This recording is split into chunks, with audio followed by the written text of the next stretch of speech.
নমস্কার, শুভ দিন। আজকে একটা ভারতবর্ষের আজকের ৮০তম স্বাধীনতা দিবস উদযাপিত হচ্ছে। সেই স্বাধীনতা দিবসের শুভেচ্ছা ও হার্দিক অভিনন্দন জানাই আমার সমস্ত দর্শকদেরকে। আসুন একটা নতুন জিনিস একটা শুভ দিনে জেনে রাখি।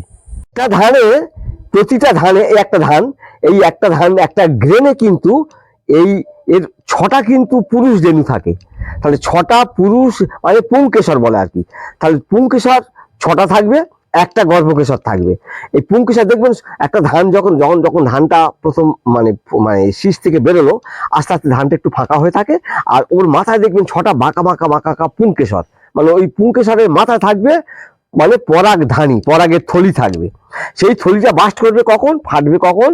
সকাল ঠিক ৮টা সাড়ে ৮টার পর থেকে ওই ১১টা সাড়ে ১১টার বেলা সাড়ে ১১টার মধ্যে। ওই সময় মানে ভালো সময়, আদর্শ সময় হচ্ছে ওইটা। ১২টা সাড়ে ১২টা পর্যন্ত বেঁচে থাকে, কিন্তু আদর্শ সময় হচ্ছে ধান গাছের মানে ওই ঠিক ৮টা সাড়ে ৮টার সময় থেকে ওই যে ওপেন হয়ে গেল, ওই পরাগ ধানীগুলো পড়তে থাকবে। মানে কোথায় পড়বে না, মানে ওটা গর্ভকোষে যাবে। গর্ভকোষে যাওয়ার আগে গর্ভমুণ্ডের উপর পড়বে, তারপর গর্ভদণ্ড, গর্ভকোষে গিয়ে ওই যে ডিম্বকটা বীজে পরিণত হবে, আর ডিম্বাশয়টা গোটা ধানে পরিণত হবে। এই হচ্ছে ঘটনা। তার মানে এই যে একে নিষেক বলে, একে পরাগ মিলন বলে। এদের পরাগ মিলন করতে গেলে ধানের ভ্রমর, প্রজাপতি, মৌমাছি কারোর দরকার নেই, বাতাসের আন্দোলনে এদের পরাগ মিলন হয়ে যায়। এটা হচ্ছে প্রকৃতির নিয়ম। তাহলে প্রত্যেকটা ধানে ৬টা করে পুংকেশর থাকবে, পুরুষ, ওতে পরাগধানী ভর্তি হয়ে থাকবে। এবং আগে ফার্টিলাইজেশন হবে, আগে নিষেকটা হবে কিন্তু উপরের ধানে, তাই উপরের ধানটা আগে পুষ্ট হয়, আগে উপরে হবে, এবার নিচে আস্তে আস্তে আস্তে হতে থাকবে ৭ থেকে ১০ দিন। আবহাওয়া বিশেষে আবার ১২-১৩ দিন হয়ে যেতে পারে। আবহাওয়া যদি হঠাৎ ঠান্ডা পড়ে যায়, দমকা পড়ে যায়, তখন ফুল আসতে দেরি হয়ে যায়। যাই হোক, এইটাই হচ্ছে ধানের নিয়ম। এক্ষুনি কাজে লাগবে না, এক্ষুনি পাওয়াও যাবে না, তবু এটা জানা খুব জরুরি। আমি নতুন নতুন যে তথ্যগুলো আসবে আপনাদের জানাবো। যারা আমার সঙ্গে চলতে চান, জানুন যে কি দুনিয়াটা চলছে কি। বিজ্ঞানীদের এত রেশারেশি, বিজ্ঞানীদের মধ্যে এমন একটা কৃষি বিজ্ঞানীদের উপর লোড পড়েছে। অর্থাৎ আমরা এখন এই আজকের মানে কি বলবো ৮০তম স্বাধীনতা দিবসে একটা কথা বলতে পারি, আমরা প্রায় কাছাকাছি জনগণনা চলছে, প্রায় কিন্তু ১৫০ কোটি আমরা ছুঁই হয়ে গেছি ভারতবাসী। তাহলে ১৫০ কোটি একে একে বাড়বে না কমে যাবে? ১৫০ কোটি, ১৫২ কোটি, ৫৬ কোটি, ৫৮ কোটি, ১৬০ কোটি হবো তো। কিন্তু জমি জায়গা যেখানে চাষ হবে, ঘর বাড়ি, রাস্তাঘাট, দোকান টোকান ইত্যাদি ইত্যাদি হয়ে দেখবেন প্রতি বছর কমে যাচ্ছে। তাহলে জমি কমে যাচ্ছে, আমরা ডেলি বেড়ে যাচ্ছি। তাহলে এই যে বেড়ে যাওয়া, আমরা কি থাকবো, আমরা খাবো কি? খাওয়ার এই বিজ্ঞানীদের কাছে দুটো চ্যালেঞ্জ এখন এসছে, সমস্ত পৃথিবীর বিজ্ঞানী, কৃষি বিজ্ঞানীদের কাছে। কি করতে হবে না, অল্প জায়গার মধ্যে প্রচুর ফলাতে হবে এবং মাটিকে ভালো রাখতে হবে। দুটো জিনিস নিয়েই শুধু সব মানে কলকাঠি না হচ্ছে কি না, মানুষকে খাওয়াতে হবে, না খাইয়ে রাখা যাবে না। একে একে জনসংখ্যা বাড়বে, তবু খাদ্যের সুযোগটা মানে খাদ্যের যোগানটা যেন সঠিক থাকে, অর্থাৎ ফলন বাড়াতে হবে ছোট জায়গার উপর দিয়ে, আর মাটিকে ভালো রাখতে হবে, মাটিকে খারাপ করা যাবে না। এই দুটো কথা। তাই এরই পরিপ্রেক্ষিতে এখন একটা নতুন জিনিস আবিষ্কার হয়েছে, সেটা আপনাদের জানা শুধু দরকার। আচ্ছা, চীনও আবিষ্কার করে ফেলেছে, ওরা হোয়াস্কু জিং নাম দিচ্ছে, হোয়াস্কু। চীনের বিখ্যাত বিজ্ঞানী, আমি দেখেই বলছি, ওয়াং খ্যাচিয়ান, ওর নেতৃত্বে আরো গবেষকরা মিলে ওরা একটা মানে যে জিনটা নাম দিচ্ছে ওটা একটা হোয়াস্কু জিনের আবিষ্কার করেছে, করে ওরা ধানটা আবিষ্কার করেছে।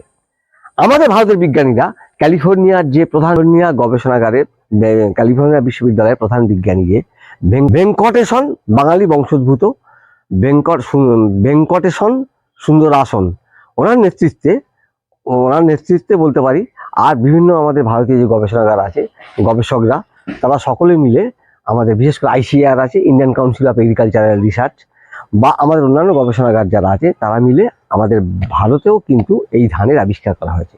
ধানটার নাম হলো ক্লোন বীজ, অর্থাৎ হাইব্রিড বীজ ক্লোন করা হয়েছে। যা আমাদের হাইব্রিডের সমস্যা কথা, হাইব্রিড বীজ একবার চাষ করলে F1 first filial generation, filial মানে উপযুক্ত, সেই বীজটা নিয়ে আবার যে ফসল হবে সেই বীজটা নিয়ে আর চাষ করা যাবে না দ্বিতীয়বার।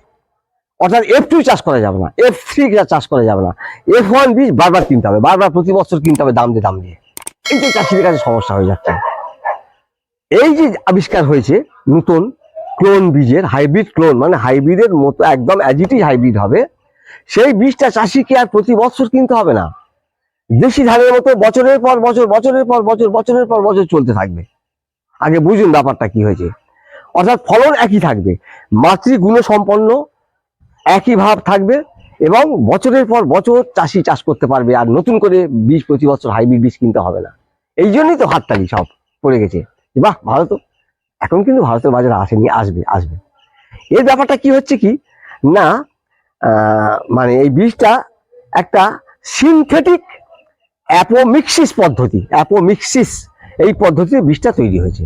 বীজটা তৈরি হয়েছে মানে কি বলবো, মানে ধানের কোষে আমাদের যেমন 23 জোড়া থাকে ক্রোমোজোম, 46টা, তার মধ্যে 22 জোড়া ছেলে মেয়ে সবাই, আর একটা হচ্ছে XX হচ্ছে মেয়েদের, আর XY হচ্ছে ছেলেদের জিনটা, অর্থাৎ লিঙ্গ পরিবর্তন করার জন্য একটা থাকে ক্রোমোজোম, এক জোড়া দুটো থাকে, আর এছাড়া বাকিটা সব আমাদের কমন, ছেলে মেয়ে সব সমান। ধানের ক্ষেত্রে কিন্তু ধানের প্রতিটা কোষে, দেহ কোষে থাকবে হচ্ছে তোমার 24টা হচ্ছে, মানে 12 জোড়া হচ্ছে ক্রোমোজোম, মানে 24টা থাকবে, আর একটা থাকবে হচ্ছে হ্যাপ্লয়েড কোষে, সেটা থাকবে জনন কোষে। এই হচ্ছে ব্যাপার। ওই হ্যাপ্লয়েড কোষে, ওই জনন কোষে মানে একটা BBM মানে বেবি বুম নামক একটা জিন, যেমন হসকু করেছে ওরা, আমাদের তেমনি করেছে বেবি বুম। ওই জিনটা সেখানে গিয়ে এক্সপ্রেস করিয়ে বিজ্ঞানীরা নিষেধ ছাড়া, যে বাবা চাইনি, অর্থাৎ পুংরেণু পড়বে তবে তো হবে। আমরা হাইব্রিডটা বীজটা কি করে করতে হবে এতদিন, আমরা করেছি কি করে, এক মিনিট কেউ যাবেন না, একটা খুব ইন্টারেস্টিং জিনিস। আমরা এতদিন দু লাইন দেওয়া হচ্ছে, কিন্তু শুধু বাবা মাযুক্ত ধান, আমাদের এই ধানের মতো, আর 8 লাইন বা 10 লাইন দেওয়া হচ্ছে শুধু মা গাছ, যার অ্যান্সারটা শুকনো হয়ে যাবে, এমন একটা জাত নির্বাচন করা হয়েছে। এইবারে এই পুংরেণুটা, ওই যে বাবা শুকনো হয়ে গেছে, তার বাবার দরকার বীজ হতে গেলে, বাবা এবারে যে ঝাপটা মারার ফলে যে পুংরেণুগুলো পড়লো মা গর্ভকোষে গিয়ে বীজটা তৈরি হবে হাইব্রিড ধানের। ও হাইব্রিড ধানের অরিজিনাল বাবা নেই, কিন্তু অন্য বাবা দিতে হয়েছে। এখানে করতে কি হয়েছে, ওই পুংরেণু ফেনুর দরকার নেই, এটা পার্থেনোজেনেসিস বলে পদ্ধতিটা, অমর প্রজনন। এটা একটু বলা ভালো, একটু 1 মিনিট শুধু রেফারেন্সটা দিই। আমাদের জাপ পোকা আছে না, জাপ পোকা মানে কি বলবো, যারা জানবেন না, আমাদের মাঘ মাসের দিকে দেখবেন শিম গাছের ডগায় একটা ছোট ছোট পোকা হয়, খেসারি করায় দেখবেন মাঠ তোলেন, ফাল্গুন মাসের দিকে দেখবেন গা ভর্তি হয়ে গেছে জাপ পোকা, জেবো পোকা বলে অনেকে। ওই জেবো পোকা, ওই জাপ পোকাগুলো, ওদের অপত্যগুলো, ওদের বাচ্চা সন্তানগুলো ওইরকম বাবার দরকার হয় না, কিন্তু সেটা আমাদের ফাল্গুন মাসের দিকে হয়, আর গ্রীষ্মকালে হয়, শীতকালে এলে আবার প্রজননে ফিরে যায়। তা মোটামুটি ওরা কিন্তু বাবা ছাড়া ওরা কিন্তু জন্ম দিতে পারে, একে বলা হয় পার্থেনোজেনেসিস। জেনে রাখুন, এটা অমর প্রজনন পদ্ধতির মাধ্যমে বাবা ছাড়া মারা কিন্তু সন্তান জন্ম দিতে পারে। এটা দারুণ কথা, শুনে রাখুন। সেই আবিষ্কারটা হয়েছে হাইব্রিড ধানের ক্ষেত্রে, বোঝাতে পেরে কিনা জানি না। মানে একটা শুভ দিনে আপনাদের কাছে নতুন জিনিস শেখালাম, মানে শোনালাম, আর এটা কিন্তু বাজারে শীঘ্রই চলে আসবে, এখন এই মুহূর্তে আসেনি, আসবে চলে। কিন্তু এইরকম একটা হাইব্রিড বীজের আমরা পাবো ধানের ক্ষেত্রে, জোয়ারের ক্ষেত্রে বীজগুলো কিন্তু সাকসেস হয়েছে, বিজ্ঞানীরা এই ধানটা উৎপাদন করতে পেরেছে। এই হচ্ছে ব্যাপার। এটা অনেক অনেক ক্রিটিক্যাল ব্যাপার আছে, 3টে স্টেপ আছে, সিনথেটিক অ্যাপোমিক্সিস পদ্ধতির 3টে স্টেপ আছে, এই 3টে ধাপ পারিয়ে গিয়ে বীজটা তৈরি করতে একটু কঠিন হবে, আলোচনা করার দরকার নেই। শুধু জেনে রাখুন যে বাবা ছাড়া মা সে বীজ উৎপাদন করতে পারছে, হাইব্রিড বছরের পর বছর চলবে, ফলন কমবে না, হুবহু মাতৃগুণ সম্পন্ন হবে, এই ব্যাপারটা। আর সকলে ভালো থাকুন, সকলে ধন্যবাদ জানাই, নতুন একটা সংবাদ দিলাম, ধন্যবাদ। শুভ হোক আজকের দিনটা, সত্যি আজকে আমাদের স্মরণীয় দিন। সকলকে নমস্কার জানিয়ে শেষ করছি, ধন্যবাদ।